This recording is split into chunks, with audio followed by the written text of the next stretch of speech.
এখানে কোনো সম্পাদনা নেই, কোনো ইউনিভার্সাল পোয়েটের ইমেজ নেই। শুধু একজন মানুষ, তার চিঠিতে আছে ক্লান্তিকর কথা, হতাশার কথা, নিঃসঙ্গতার কথা।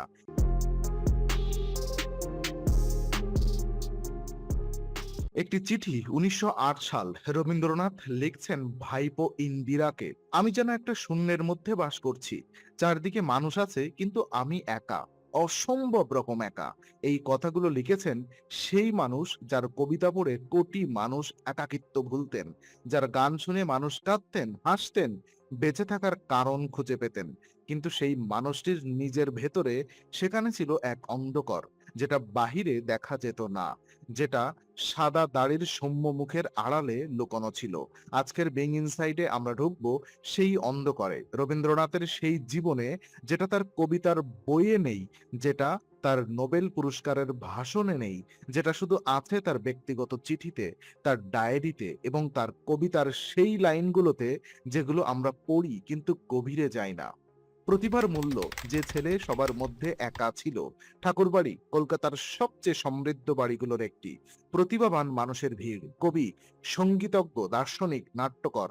এই পরিবারের ছোট্ট রবি ছিলেন সবার মধ্যে, কিন্তু সবার থেকে আলাদা। মা মারা গেছেন মাত্র ৪ বছরে।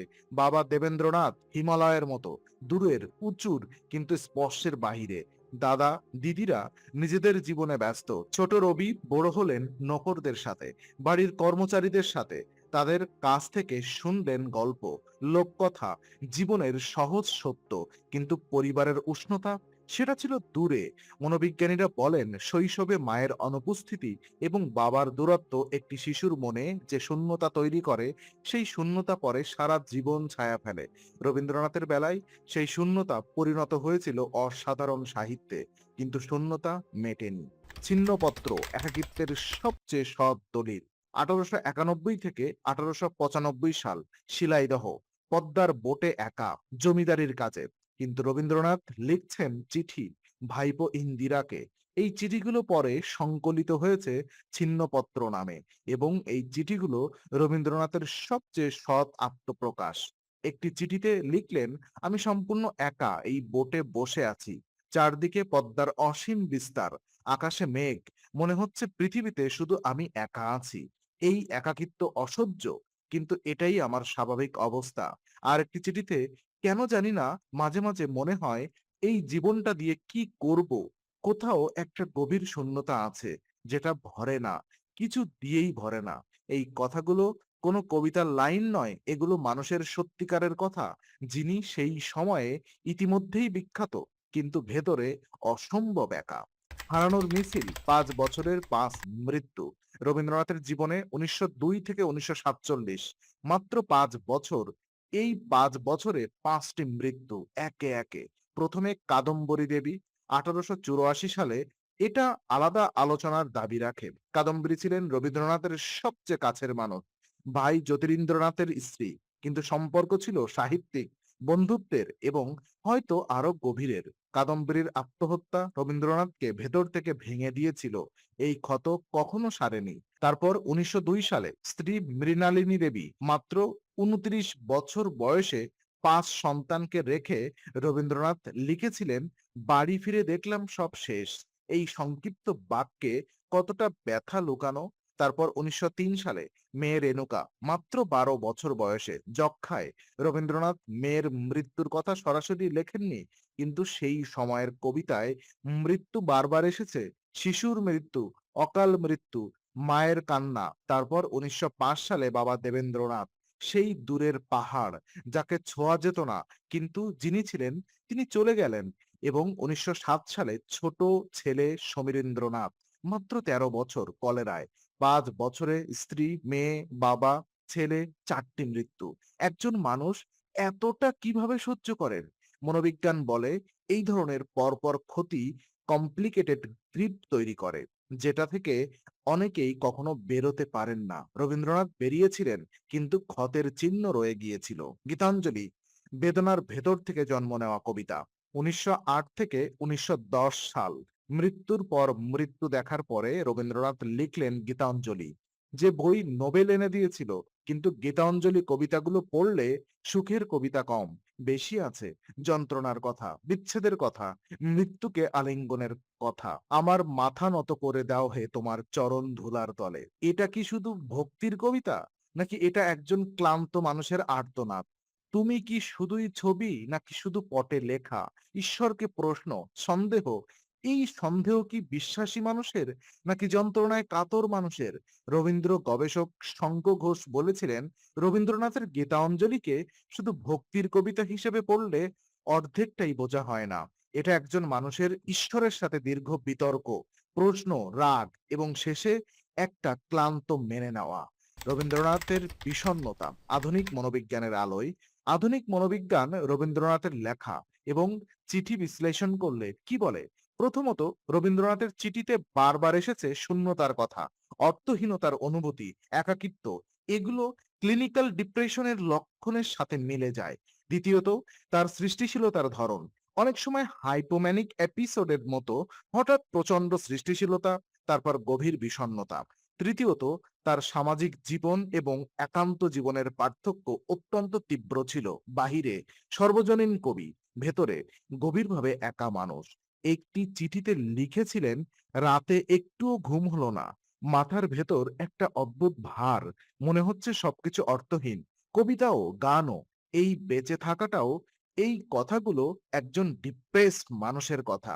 রবীন্দ্রনাথ ছিলেন একজন প্রতিভাবান, একজন বিশ্বখ্যাত, কিন্তু একজন মানুষ যার ভেতরেও ছিল এই অন্ধকার, প্রেম এবং বেদনা, অসম্পূর্ণ সম্পর্কের যন্ত্রণা। রবীন্দ্রনাথের জীবনে কয়েকটি গভীর সম্পর্কের কথা জানা যায়, যেগুলো নিয়ে আলোচনা কম। কাদম্বরী দেবীর কথা বলা হয়েছে, কিন্তু আরো ছিলেন আন্না ঠাকরিনী, জাপানি নারী। 1916 সালে রবীন্দ্রনাথের জাপান সফরে পরিচয় এবং গভীর সংযোগ, কিন্তু সেই সম্পর্ক দূরত্বে শেষ হয়। ভিক্টোরিয়া অকাম্পো, আর্জেন্টিনা লেখিকা। 1924 থেকে 25 সাল রবীন্দ্রনাথ অসুস্থ ছিলেন। ভিক্টোরিয়া তার সেবা করেছিলেন এবং দুজনের মধ্যে একটি গভীর আবেগময় সম্পর্ক তৈরি হয়েছিল। রবীন্দ্রনাথ লিখেছিলেন, তোমার কাছে এসে মনে হয় আমি বাঁচতে পারি, তোমার কাছ থেকে চলে গেলে আবার সেই শূন্যতা। এই শূন্যতা বারবার এসেছে, সব সম্পর্কেই, যেন কিছুতেই ভরে না, এবং এই অপূর্ণতার অনুভূতি ছিল তার সবচেয়ে গভীর যন্ত্রণার একটি। আমার সোনার বাংলা এবং যে যন্ত্রণা থেকে জন্ম। আমার সোনার বাংলা, আমি তোমায় ভালোবাসি, এই গান বাংলাদেশের জাতীয় সঙ্গীত। কিন্তু এই গান কখন লেখা? 1905 সাল, বঙ্গভঙ্গের প্রতিবাদে এবং মেয়ে রেণুকার মৃত্যুর 2 বছর পর, বাবার মৃত্যুর বছরে। একটি চিঠিতে রবীন্দ্রনাথ লিখেছিলেন, সেই সময় বাংলাকে ভালোবাসি, কিন্তু নিজেকে ভালোবাসতে পারছি না। মনে হচ্ছে আমি একটা ফাঁকা খোল, ভেতরে কিছু নেই। এই ফাঁকা খোল যন্ত্রণার একটি স্পষ্ট ভাষ্য। রবীন্দ্রনাথের সেরা সৃষ্টিগুলো প্রায় জন্ম নিয়েছে তার সবচেয়ে কঠিন সময়ে। এটাই প্রতিভার প্যারাডক্স। সবচেয়ে অন্ধকার সময়ে সবচেয়ে আলোকিত সৃষ্টি। শেষ জীবনের অন্ধকার, শেষ লেখা। 1941 সাল, রবীন্দ্রনাথের বয়স 80। শরীর ভাঙছে, অসুস্থতা, অস্ত্রোপচার, যন্ত্রণা, কিন্তু লিখছেন শেষ লেখা। এই কবিতাগুলো পড়লে বুক ভারী হয়ে যায়। তোমার সৃষ্টির পথ রেখেছ আকীর্ণ করি, বিচিত্র ছলনা জলে জীবন প্রতারণা করে। এই কথা বলছেন, জীবন যখন শুকায়ে ওঠে করুণাধারা, তখন মৃত্যু দিয়ে জীবনে করহে পরিপূর্ণ। মৃত্যুকে চাইছেন মুক্তি হিসাবে, এবং শেষ কবিতায়, আজই হতে শতবর্ষ পরে, কে তুমি পড়িছ বসি আমার কবিতাখানি, কৌতূহল ভরে ভবিষ্যতের পাঠককে সরাসরি কথা বলছেন, যেন জানেন তিনি আর বেশি দিন নেই। মনোবিজ্ঞানীরা বলেন, এই ধরনের লেখা ফেয়ারওয়েল রাইটিং, একজন মানুষের যখন জানেন বিদায় নেওয়ার সময় এসেছে। সভ্যতার সংকট, একজন ক্লান্ত মানুষের শেষ কথা। 1941 সালের এপ্রিল, রবীন্দ্রনাথ 80তম জন্মদিন। শরীর এতটাই অসুস্থ, নিজে পড়তে পারলেন না, শিষ্যরা পড়লেন। সভ্যতার সংকট। এই প্রবন্ধে রবীন্দ্রনাথ লিখলেন, আজ অবসাদে মনে হচ্ছে বুঝি বা অন্তিম নিষ্ঠুরতার পথ ধরে সভ্যতার দেউলিয়া এগিয়ে আসছে। এটা শুধু সভ্যতার সংকটের কথা, নাকি নিজের সংকটের কথা? একজন মানুষ যিনি 80 বছর বেঁচে ছিলেন, যিনি দুটো বিশ্বযুদ্ধ দেখেছিলেন, যিনি ভারতের অপমান দেখেছিলেন, যিনি প্রিয়জনের হারিয়েছিলেন, তার এই অবসাদ শুধু বৌদ্ধিক নয়, এটা গভীর ব্যক্তিগত। রেডফিল্ড জেমিসন জনস হপকিন্স ইউনিভার্সিটির মনোবিজ্ঞানী, তার গবেষণা বলছে উচ্চ সৃজনশীল মানুষদের মধ্যে মানসিক স্বাস্থ্য সমস্যার হার সাধারণ মানুষের চেয়ে বেশি, বিশেষত কবি, লেখক, সঙ্গীতজ্ঞ। কেন? কারণ সৃজনশীলতা এবং বিষণ্ণতা মস্তিষ্কের একই জায়গা থেকে আসে। গভীর অনুভব করার ক্ষমতা, একই সাথে গভীর কষ্টের ক্ষমতাও। রবীন্দ্রনাথের ক্ষেত্রে এই সংযোগ স্পষ্ট। সবচেয়ে ভালো কবিতাগুলো সবচেয়ে কঠিন সময়ে লেখা। মেয়ের মৃত্যুর পরে, স্ত্রীর মৃত্যুর পরে, ছেলের মৃত্যুর পরে এই যন্ত্রণা তাকে ভেঙে দিয়েছিল, এবং সেই ভাঙনের মধ্যে থেকে এসেছিল পৃথিবীর কিছু সুন্দরতম সাহিত্য। চিঠির রবীন্দ্রনাথ প্রকৃত মানুষটিকে চেনা। রবীন্দ্রনাথ তার জীবনে হাজার হাজার চিঠি লিখেছেন। এই চিঠিগুলোই প্রকৃত রবীন্দ্রনাথকে দেখায় এখানে কোনো সম্পাদনা নেই, কোনো ইউনিভার্সাল পোয়েটের ইমেজ নেই, শুধু একজন মানুষ। তার চিঠিতে আছে ক্লান্তিকর কথা, হতাশার কথা, নিঃসঙ্গতার কথা। একটি চিঠিতে লিখেছিলেন, শরীর ভালো নেই, মন আরো ভালো নেই, কিন্তু লিখছি, কারণ না লিখলে মনে হয় বেঁচে নেই। এই না লিখলে বেঁচে নেই সাহিত্য তার কাছে ছিল শুধু শিল্প নয়, বেঁচে থাকার অবলম্বন। মনোবিজ্ঞানে এটাকে বলে সাবলিমেশন, যন্ত্রণাকে সৃষ্টিতে রূপান্তর করা। রবীন্দ্রনাথ সারা জীবন সেটাই করেছেন। আমরা কেন দেখি না? একটি সামাজিক প্রশ্ন। রবীন্দ্রনাথকে আমরা দেবতার আসনে বসিয়ে রেখেছি, জন্মদিনে মালা দেই, কবিতা আবৃত্তি করি, সঙ্গীত উৎসব করি, কিন্তু তার মানসিক যন্ত্রণার কথা বলতে আমরা অস্বস্তি বোধ করি। কেন? কারণ প্রতিভাবান মানুষের দুঃখের কথা স্বীকার করলে আমাদের আইকন ভেঙে যায়, নাকি কারণ তার বিষণ্ণতার কথা স্বীকার করলে আমাদের নিজেদের বিষণ্ণতার কথাও উঠে আসে? বাংলাদেশ এবং ভারতে মানসিক স্বাস্থ্য নিয়ে কথা বলা এখনো কঠিন। ডিপ্রেশনকে দুর্বলতা মনে করা হয়। কিন্তু রবীন্দ্রনাথ যদি বিষণ্ণ হতে পারেন, যদি তার মতো মানুষও একাকিত্বে ভুগতে পারেন, তাহলে আমাদের নিজেদের বিষণ্ণতাকে স্বীকার করতে কি লজ্জা? রবীন্দ্রনাথের সবচেয়ে মানবিক ছবিটি হাসি মুখে কিন্তু চোখে গভীরতা। রবীন্দ্রনাথ একটি কবিতা লিখেছিলেন, যখন পড়বে না মোর পায়ের চিহ্ন এই বাটে, আমি বইব না মোর খেয়া তরি এই ঘাটে। তিনি চলে গেলেন, কিন্তু তার কবিতা আছে, তার গান আছে, এবং তার চিঠি আছে, যেখানে একজন প্রকৃত মানুষ কথা বলেছেন যন্ত্রণার কথা, শূন্যতার কথা, একাকিত্বের কথা।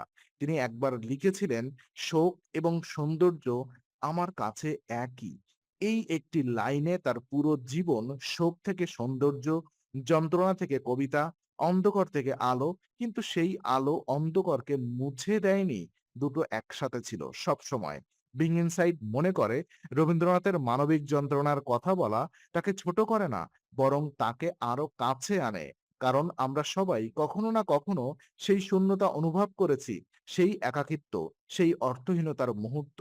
এবং সেই মুহূর্তে যদি জানি রবীন্দ্রনাথও এই পথ দিয়ে গেছেন এবং তারপরও সৃষ্টি করেছেন, তাহলে হয়তো আমরাও পারবো। যদি আপনি মানসিক কষ্টে থাকেন, কাছের কাউকে বলুন, একা সইতে হবে না। বিং ইনসাইড সত্যের সন্ধানে।